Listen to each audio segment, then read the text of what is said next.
I stand disadvantaged. Coming in the serial of some 8 or 9, whatever I had to talk has already been taken over by Mr. Sanghvi and also Sukhendu.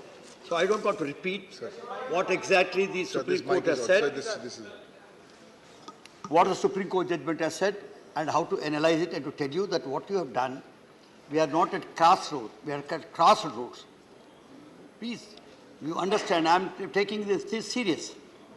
I am taking it in new plank, sir, because I don't want to repeat whatever has been said by Sukhendu and also Mr. Singhvi. What they said is right. It is a fraud played on the Constitution, this ordinance, and it is absolutely with a mollified intention they have done. I understand your concern also, sir, because Sukhendu was talking that you had a sardonic smile on your face. It's only because I know this House has all the right to take any legislation it wants. That is your stand, has been the day you took over as the Vice Chairman. But at the same time, its limitations also have to be understood. So that is why I will not take a stand on that. But I will only tell my friend here that we are not discussing the CBI, or we are not talking about any criminal law here. We are talking about a constitutional law which is coming to replace the ordinance, which again is a statutory thing. When we oppose it, it is called statutory resolution. We don't oppose it because we are opposing in a debate. We oppose the bill here in the ordinance bill as statutory. I don't know why Congress was so much worried when our Sai Reddy was speaking. Everybody has these compulsions, and Sai Reddy's compulsions you will never understand. So please understand the compulsions of each one. As you said, everybody, the compulsions include many things. I don't want to go into them. So politically we take a stand. But anyhow, sir, we have... I am always with Constitution, sir, with this party or that party. I have resigned as a CWC member, I have resigned as Congress. Sir, Lok Sabha has discussed this in detail.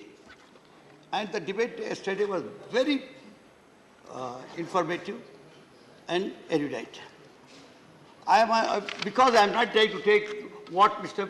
Singhvi or Sukhendu has said, I would like to take the entire debate to a different flag, which you will appreciate, sir. But before doing that, let me also quote what the Home Minister has said in the Lok Sabha yesterday. He was surprised how all of them came together when they were not together at all.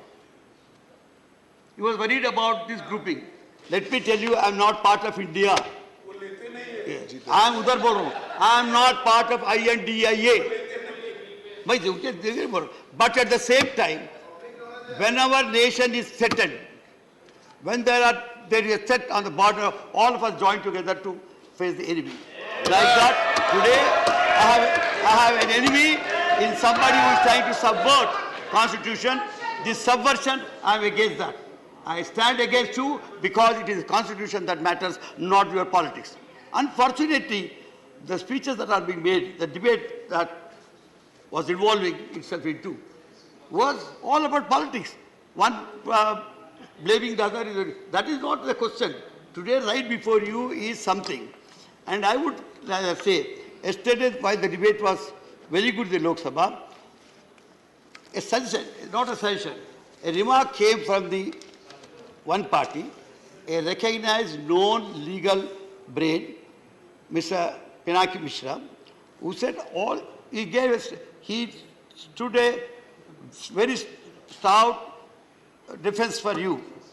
He defended the ordinance, but at the same time he said, when it comes to the basic issue of the ordinance, when it comes to services, and when the Supreme Court sees the fit, I don't think we should rush through it, and we should wait for another few days. This is what exactly a constitution should do. Sir, I am trying to tell you what my view is.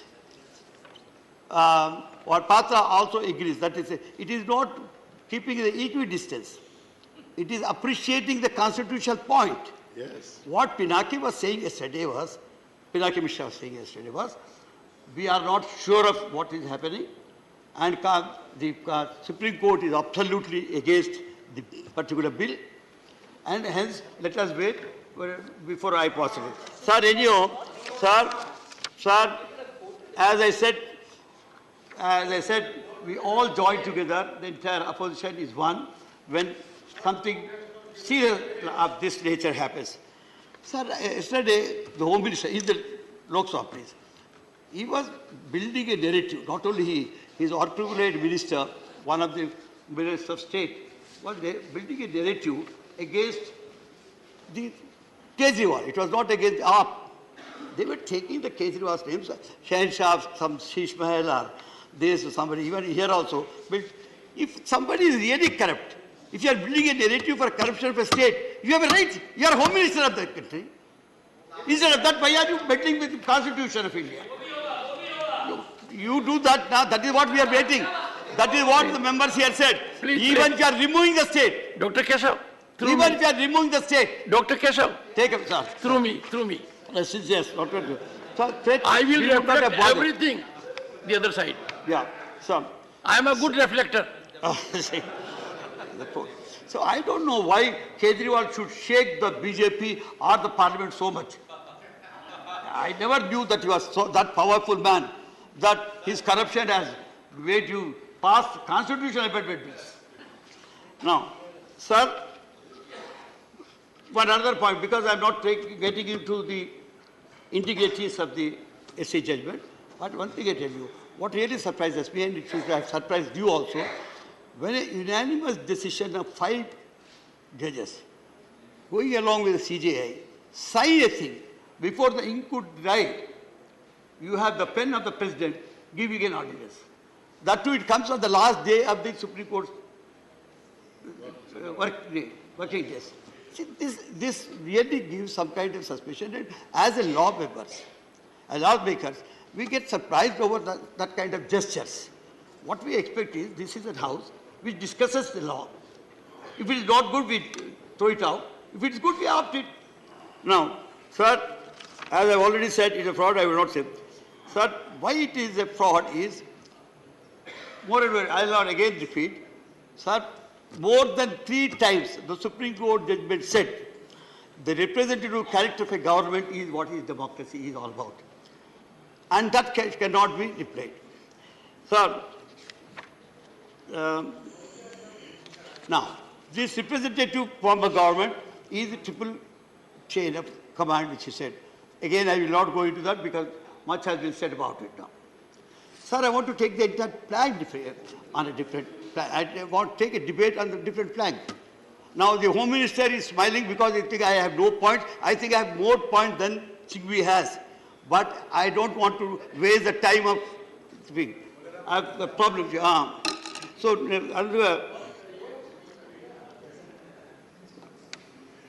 sir, I don't want to recollect or remind you of the Americans and the Supreme Court judgment. But when you read them together, in conjecture, you would understand what is exactly the constitutional morality is. I will not able. So without constitutional morality, dharma can never be established. Constitution is our dharma. So without morality, that cannot be established. Sir, where are we leading to by giving all these kind of things? Before that, I also have to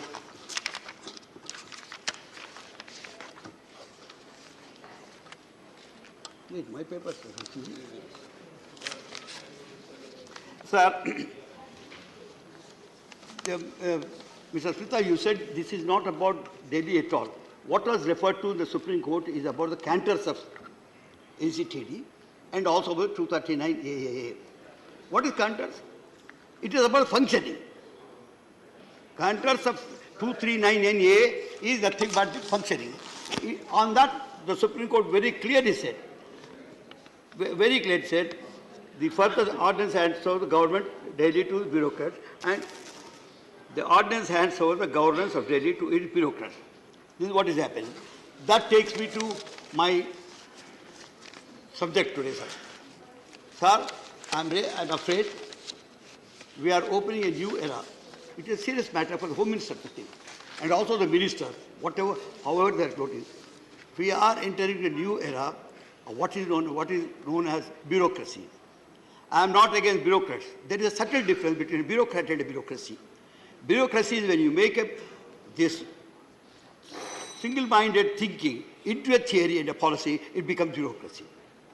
When you shun your accountability, it becomes bureaucracy. Now we are, by handing over every power to a bureaucrat, and like the chief minister, elected chief minister, elected government, then it becomes bureaucracy. Sir. I want Yadav to appreciate this point, because I'm afraid of this, because this has been discussed time and again in many of the books. Like, sir, even short Mill said, that man will be accepted if not anybody else. Mill referred to the bureaucracy as a distinct from government, separate from the representative democracy.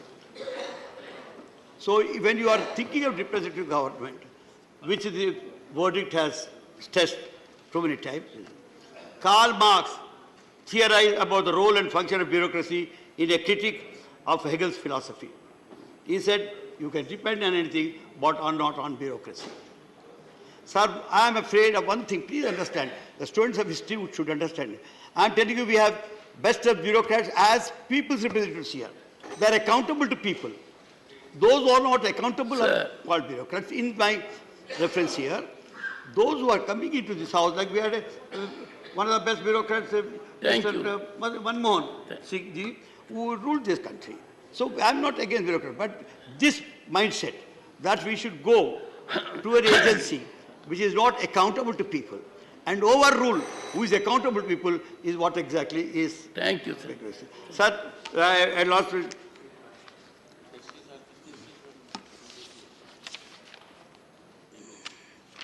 Sir, I am putting, but I will not take the names, but I have Mill and Wilson, Udo Wilson, and one answer to this problem is to say that bureaucracy has no place in all real democracy. Sir, time is over. So, yes, sir, you would appreciate, I would give a last sentence. Politics is an art of absurdities. You find them alarming. I am out of it. But you wrongly diagnose it and give a wrong remedy. That is what exactly is the thing. Let us think. This is, again, Marx, great American writer. So with this, I'll tell you, let us not, in our temptation, open the gates for a new agency to take over the representative character of this country, because we have come long way from monarchy to autocracy to aristocracy to democracy and republic, and now the new word used by Supreme Court is representative government. So this is what I am telling you. So my answer is this is, we are at crossroads because we are trying to bury democracy, representative character, we are disregarding the representative character, and this bill has to be opposed by everybody who has some kind of a regard for democracy or representative. Thank you.